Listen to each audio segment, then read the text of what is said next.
Hi friends, మన Vijayawada bank options channel ఈరోజు మీకోసం ఒక మంచి 2 BHK ఫ్లాట్ తీసుకొచ్చింది.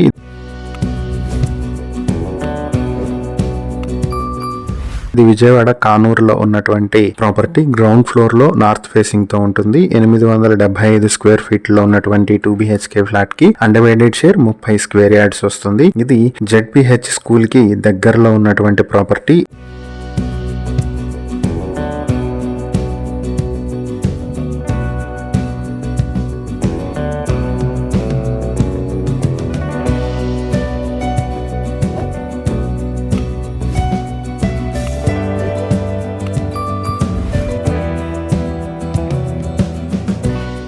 ఈ ప్రాపర్టీ మీ సొంతం చేసుకోవాలనుకుంటే బ్యాంక్ ఆప్షన్ స్టార్టింగ్ ప్రైస్ 15,53,000 నుంచి మొదలవుతుంది. ఈ ప్రాపర్టీకి సంబంధించి ఇంకేవైనా డీటెయిల్స్ తెలుసుకోవాలనుకుంటే స్క్రీన్ పై కనిపిస్తున్న మా ఫోన్ నెంబర్లకు వెంటనే కాల్ చేయండి. ఇలాంటి మరిన్ని వీడియోల కోసం మా ఛానల్ ను సబ్స్క్రైబ్ చేసుకోండి. అలాగే మా ఇన్స్టాగ్రామ్, ఫేస్బుక్ పేజెస్ ను ఫాలో చేయండి. Thank you for watching.